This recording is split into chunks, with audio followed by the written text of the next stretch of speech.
Good evening, Facebook, YouTube, and Twitter. This is Rich again, back for your third and final video blog of the night for Tuesday, September 1st, 2015, around 8:19 in the evening, Billerica, Massachusetts. Sun went down. The highs were in the 70s today. Was a kind of a perfect 10-day, which is good. Tomorrow, heat and humidity come back. Highs at around 90 or so. It could be a heat wave in September, and with above average temperatures projected into like at least September 15th, could be several more 90-degree days. Some news to report. MLB Commissioner Rob Manfred has decided not to reinstate Shoeless Joe Jackson to the Baseball Hall of Fame. Shoeless Joe Jackson was one of the 9 players on the White Sox who fixed the 1919 World Series. Shoeless Joe Jackson was a great baseball player. Passed away in 1951. And there was a push years and years ago by Ted Williams to put Shoeless Joe Jackson in the Hall of Fame when Ted Williams was in the Veterans Committee. But in 1991, there was a rule instituted that all players permanently ineligible on baseball's disqualification list do not get inducted and do not be eligible for the Hall of Fame. Shoeless Joe Jackson was one of them, and this decision means probably Pete Rose is not going to get reinstated, in my humble opinion. And that's about it on that. And my third and final video blog subject of the night is my personality profile. Tonight's personality profile is about the captain of the Nashville Predators, defenseman Shea Weber. Shea Weber's been one of the top defensemen in the NHL the past few years. He's been a perennial Norris Trophy finalist and stuff, but he has not won the Norris Trophy for NHL's best defenseman yet.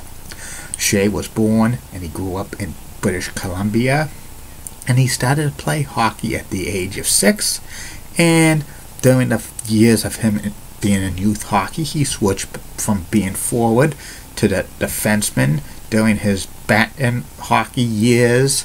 But by the time he reached like his teenage years, at the suggestion of his father, he became a full-time defenseman. His father says he probably would have made it to the NHL better than a defenseman than a forward, which was he right.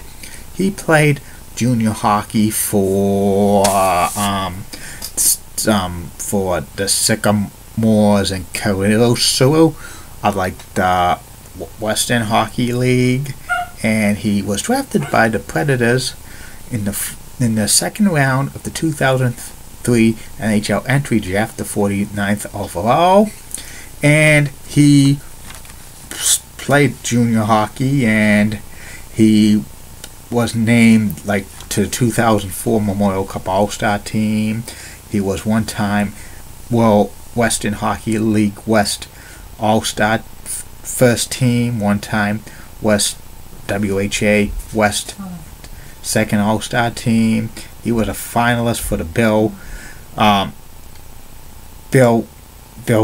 something award for WHA's best defenseman, WHL's best defenseman, and he started his pro career in 2005. He spent a half season with the AHL, the Milwaukee Admirals, which were the top affiliate for the Nashville Predators, and he made his NHL debut on January 6, 2006, and he has played all 10 seasons with the Nashville Predators. And Shea's been a great defenseman. 2 times he scored 20 or more goals in a season, 3 times 30 or more assists. He had 2 seasons of 50 or more points. 4 times he's been an NHL All-Star, played in the NHL All-Star game 4 times. 2 times he's been an NHL All-Star first team. 2 times he's been an NHL All-Star second team. He's a very good defenseman and stuff, and he's usually in the top 10 in scoring for the defenseman each year with the Predators. He's the best player probably in Predators history and stuff. He's a great defenseman and stuff, and he's been captain of the Predators since 2010. In 2012, Shea was a restricted free agent, and Philadelphia Flyers offered Shea a contract offer sheet, 12 years, over $84 million.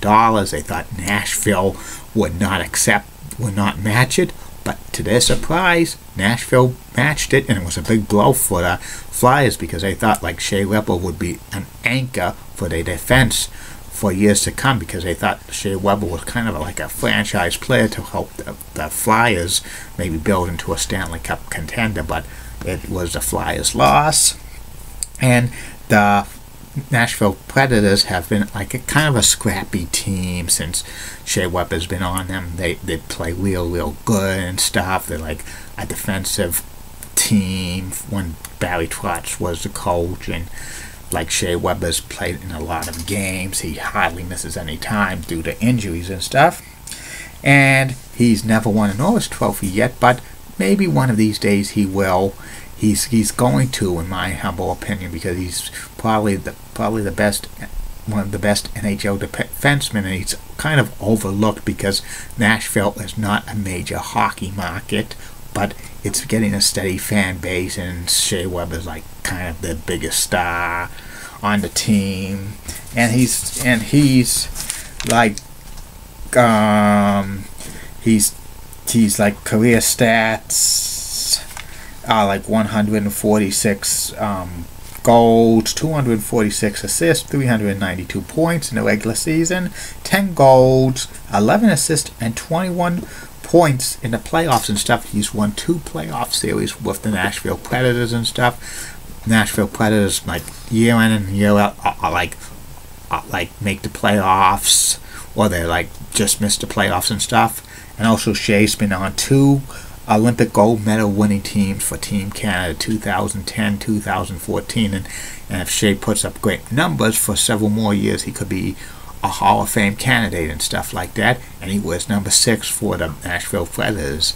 There's been rumors that Shea Weber wants out of Nashville, but that's not been confirmed or denied. There was a rumor that the Boston Bruins were interested in him recently, but that was just talk, because I bet the Predators would want Torrey Krug or like Louis Erickson or some draft picks in return. So I don't think Shea will ever come to Boston and stuff like that, but you never know. But I think Shea's going to stay his entire career with the Nashville Predators. That's about it on him.